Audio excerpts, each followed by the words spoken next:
feeling lost in life? Have you found your calling? Does your current career fulfill you and your purpose? If not, I'm here to help. And even if you have, come tune in to listen and learn about all that's out there. Welcome to Find Your Power podcast. I am your host, Avery Jane. And today I am speaking with Jordan Magnuson, a PhD student in environmental engineering with a focus on sustainable materials management. Thank you for coming on to my podcast, Jordan. You're welcome, It's Avery. great to have Thank you you here. for coming as well. So, to start out, can you explain your current job in simple terms and also explain what kind of responsibilities does your current job entail? My job right now is I'm a graduate research assistant. So that means I'm working on my PhD, but I also get paid a little bit to do research for like clients or like sponsors that reach out to my PI, which is principal investigator, who is also my major professor or my chair on my committee. Okay, cool. So that's basically it. We're kind of like a consulting firm, which I can talk more about that later as Sure. well. Sure. We're kind of like a consulting firm, but also I take the research that we're required to do and I put my own spin on it for my dissertation research. So, what responsibilities do you specifically have in this job right now then? Sure, thanks for asking that, Avery. So my current responsibilities are I do research in the lab. I plan projects, I write proposals for future projects, I mentor undergraduate students, and I lead those students into doing the research. So I'm like teaching people how to do the research and planning the projects, and then I'm writing up the reports, and I'm also kind of like interfacing with like they're like clients, but they're actually more like sponsors because in a consulting firm they would be called clients, but here they're like sponsoring the research. They're not really clients. But anyway, I talk with them. I give them like their interim reports or like we have meetings and stuff. Very cool, very cool. How exactly does your current job relate to the PhD that you are studying? That's where like I'm doing the PhD as a graduate research assistant, but I couldn't be doing the PhD research without those sponsors like giving us the funding and giving us like materials and then the ideas for the research, and then I take it a little bit further to the dissertation part. So it Okay, kind of like doesn't they're like fully intertwined. sure. And where do these sponsors come from? Mostly in Florida because we're at University of Florida, so a lot of them are like counties in Florida or like entities around Florida or entities even around other parts of the US who do similar work to what is being done in Florida, which is kind of a lot to get into, but the solid waste sector. Okay. What I'm doing in this job is I'm finding innovative solutions for reusing waste materials. Okay. So the sponsors would be entities who, let's say, they're creating the waste, but they don't want to just throw it away. They want to profit off of it. They want to find a way to reuse it so they can make money. Right. And Okay. sometimes that's not always making a new product. It's sometimes just diverting that waste from the landfill. Because what some people don't realize, if you've ever taken your own garbage to a landfill, then you know this, but a lot of people don't know this. You have to pay to dispose of waste in a landfill. It's called a Right. tipping fee. Hmm. So it'll be like a dollar value per ton. And people or like entities, I'm calling them entities, but I mean like, let's say I'm just going to name drop one of them, the Solid Waste Authority of Palm Beach County. Okay. A lot, you can look that up and you can find my research in their repository, whatever. Very cool. But anyway, they have a landfill. They also have a waste to energy facility, and they're burning trash at that waste to energy facility. Instead of disposing of it in their landfill, they want to try and find a way to reuse that burned trash or like sell it, right? So, even though it's their own landfill, they might not be paying a tipping fee. But if they're putting their own waste in their own landfill, then, They might be paying that fee. well, actually, maybe they're not paying the fee, but then that means they're taking up space that other people. Where they could make the money. Right. Okay, exactly. Yes. Sounds like at the end of the day, most of these sponsors don't necessarily they might not necessarily care so much about the environment. They more care about the money that they are going to be making versus what they're losing now. Yeah. Yeah, I think it's the thing is like in this industry and if you're in environmental engineering as a consultant, you really like realize this. It's all about like everything is driven by finances and economics. So Right. like you can't just like care about the environment. You have to be able to make money off of it. Right. Yeah. And especially like solid waste, a lot of people don't realize that solid waste is such a huge industry. But like think about how much we throw away. And not just at your house, but like every time you go to a restaurant, like think about Yes. how much waste the restaurants, Avery knows. She works Yes. at Hard Rock. I do work in the service industry. So think Yes. about how much those And we see restaurants it. are throwing away. Yep. Yeah. It's true. And then think about even before you get to the restaurants in like the packaging of that food and like preparing the food to come to the restaurants, how much waste there Yes. is there. And then think about the construction sector. Mhm. Whenever a building gets demolished, that also gets thrown away. Well, moving on to a little deeper into the job that you have now, what are some of the job positions of your coworkers or the people that you work with most? Yeah. So I work with other environmental engineers who have their bachelor's degree and or master's degree in Mhm. environmental engineering and they're working on their PhD. So in my office, there's other PhD students or graduate research assistants who are doing the same thing as me, basically. But what's cool is that we all work on something a little bit different. Mhm. So, like, what I was describing is like solid waste and like finding ways to reuse that. That's Right. what I focus on. But other people in my same like research area, we kind of have like it's kind of like a Venn diagram of like different research Sure, sure. areas where like they overlap because it all just overlaps, you know? Right. But But anyway, people still have their own specialties yeah, in there's there. Right. specialties within environmental engineering and even within solid waste, which is really cool. I also work with professors who are teaching and doing research. So the category of that is like academia. And then sometimes we work with like local governments, Mhm. which is like the entities that sponsor us are usually local governments. Sometimes there's like privately owned landfills that might work with us. And then sometimes there's like county owned landfills that want to work with us. I guess I also do work with consultants a little bit because there will be like projects that I'm working on that are like really large scale where like the university doesn't have the resources to like implement everything that we want to implement. Mhm. So we will or that entity like will hire a third party, which is like a consulting firm, which is like a very common path for environmental engineers. So like the consulting firm might focus on like wastewater treatment. They might think of like designing environmental systems. Sure. Water treatment is a big one, and Right. like groundwater monitoring is a big one. Maybe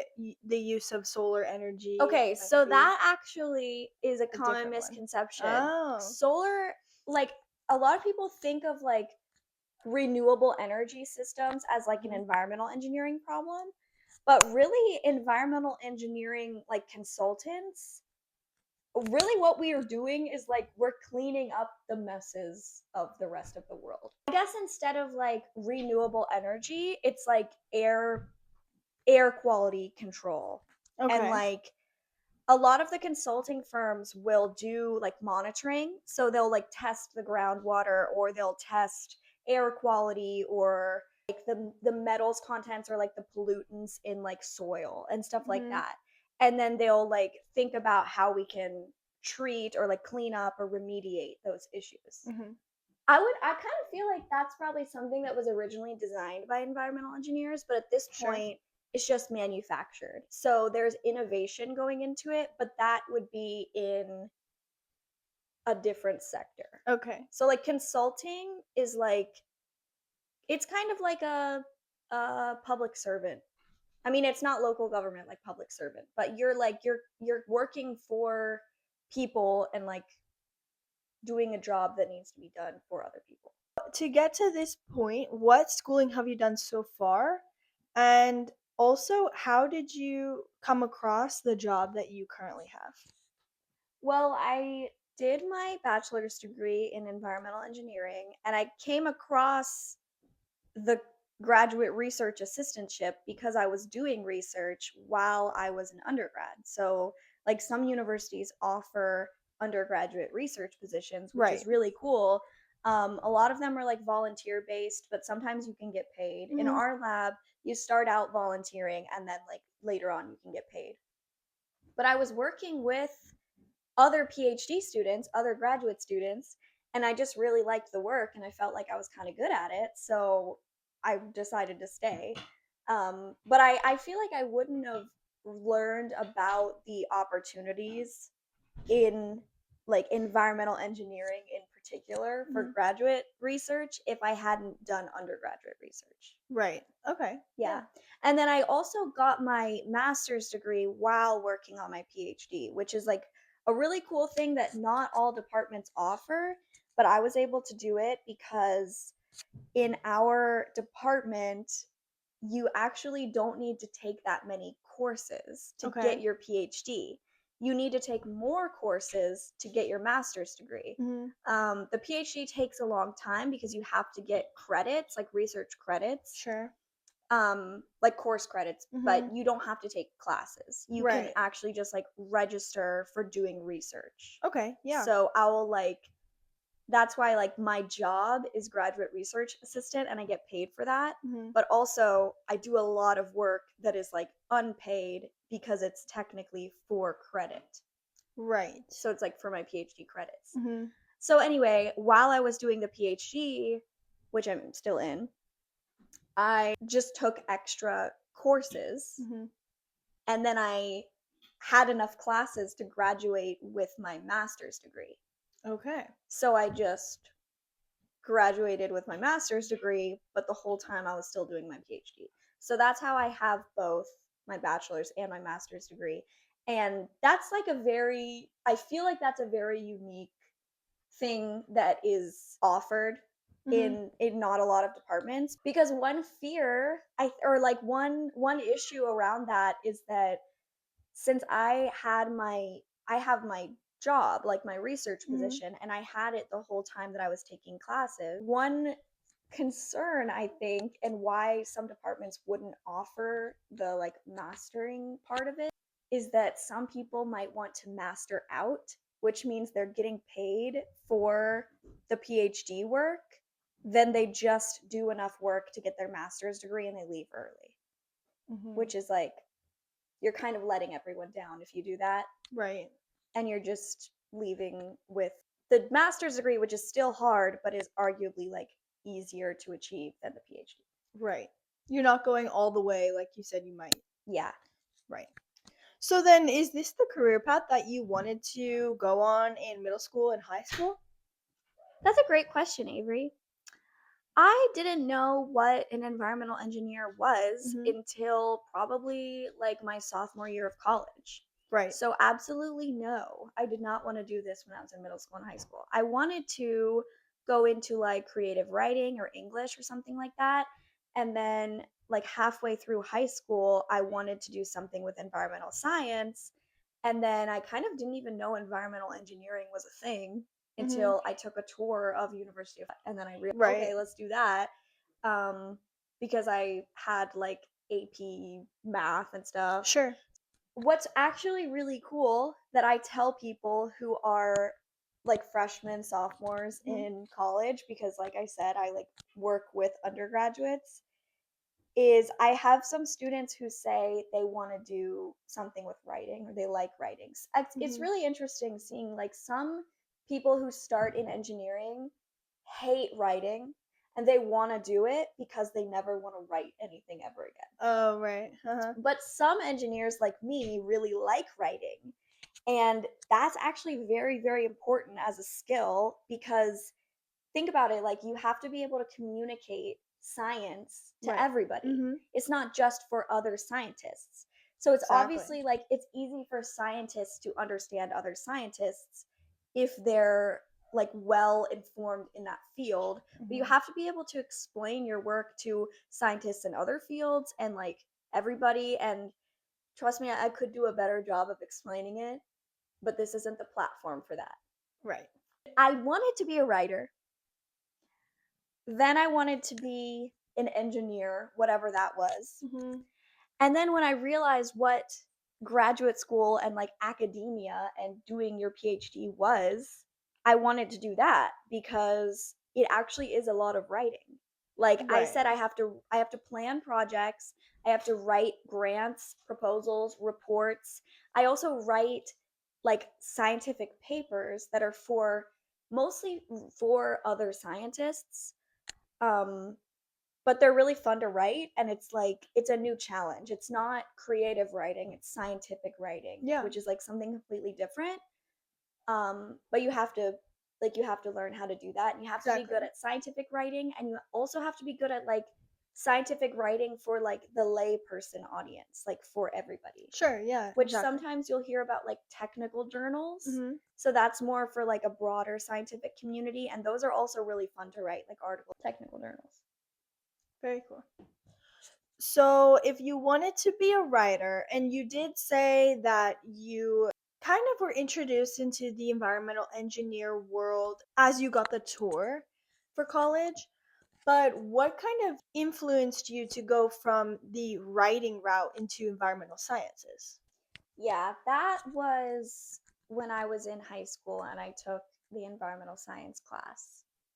And that's when I really like learned that that was a thing, I guess.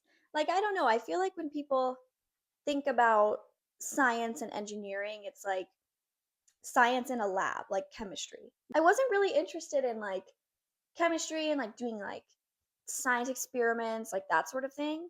But I was interested in like I guess like botany, like plant stuff. Right? More biology based? Yeah, like biology kind of, but not the animal side. And I Mhm. feel like biology, it's just really interesting how like when you're a kid, like what you're actually exposed to in terms of like careers, you Right? know? But there's so many different careers, which is why the Find Exactly. Your Power podcast is so important and influential. So to kind of step outside of the job world and your career path, what are your interests or hobbies outside of your job? Um, that's a good question. Let me say this to everyone listening. Doing your PhD is not for everyone. It's hard as and I don't really have free time because I'm also an introvert. So all of my free time consists of me recharging my batteries. So I do some coloring. See, you have to find ways to keep your sanity when you're doing your PhD. Totally, totally. So sometimes I color, sometimes I watch TV, but only if I can watch the same shows over and over and over again Mhm. because it's just such a challenge doing your PhD that I need something predictable at the end of the day. Sure. So it's really important to get out into nature, go Of for course. Of walks, course. things like that. Very nice. So, what do you think is your favorite thing about working as an environmental engineer? That's a great question, Avery. My favorite thing about my job, I think, is writing Okay. and Yeah. publishing papers for other people to read so that they can know the research that I've been doing and that we've been doing, and so that that research doesn't go unaccounted for. Right. It doesn't go to waste. Yeah, it doesn't Mhm. go to waste because sometimes in academia, I feel like in the research space, people are doing research just for the sake of doing research. I don't actually know that, but like that's kind of a fear of mine is like if you're doing research just for the sake of doing research and you're never writing up your experiences and your findings for other people to read, then like kind of what's the point? Sure. Anyways, that's why I really like writing, but the reason I kind of stumbled with your question is because I'm an environmental engineer, but I feel like I'm not doing what a typical environmental engineer is going to do. Okay. Because Sure. typically, the environmental engineer will be a consultant. They will be designing systems for groundwater monitoring, for wastewater treatment, for air quality control and monitoring, things like that. Mhm. But I'm doing something really different, which is researching, and I'm researching for beneficial reuses of solid wastes. Right. So would you more title yourself as an environmental engineer researcher? Yeah, that's the thing. I am an environmental engineer because I have that degree. So like that's what I am. But like my job title right now Mhm. is I'm a graduate research assistant. Okay. Yeah. So there's a lot of things that I like about being an environmental engineer. Mhm. And that's where like I get to do the consulting part of it, where like I get to design systems. In my case, it's for like reusing solid wastes. But then as research assistant, I get to do a lot of writing, which I feel like if you were a consultant, you might not get to do. But if Right. you stay in academia, you do get to do that. And some environmental engineers stay in academia. That means you keep doing research, you be a professor, something like that. Yeah, cool. Kind of starting to wrap up, just a few more questions. What do you think your power or your purpose in life is? Or if you have many, that's okay too. I think that my purpose as an environmental engineer is to leave the world a better place. Very nice. I like that. Lastly, what is Mhm. one piece of advice you would give to someone looking to get into this career path or something very similar? And then I also want one piece of advice that you would give to someone who doesn't know anything about what career path or job path they want to go into. Okay, I feel like it's the same advice for both. That's perfectly fine. Because like I said, when I was doing an under my undergrad, I started doing research. I didn't say this before, but I just saw an email that was like, "Hey, it's a research position." Hmm. And at the time, it was going to be a paid position because they needed like a lot of people to do something Right. and they wanted to pay people for it. But you can find positions like that, just go on your university website. Anyway, my advice is like put yourself in uncomfortable situations and talk to Totally. people and just like find those avenues that you might not know existed before. Because I didn't know when I was in high school or like my first year of college, I didn't know what an environmental engineer even did. Right. Luckily, the curriculum has changed. So, first year students actually take a class where they learn exactly what environmental engineers end up doing, which is helpful. And so they're a little bit more exposed to the opportunities, like not only at the university, but like full scale. Right. But that's just University of Florida. So, like, if you are in high school or if you're in another university, Hmm. you might not have that course to take, and so it might be up to you to go out and like just look up what an environmental engineer does, and Right. then find out like what is available at your university. So somebody actually asked me this question recently and it was an undergrad, and they asked me like what do you wish you would have done as an undergrad or something like that. Hmm.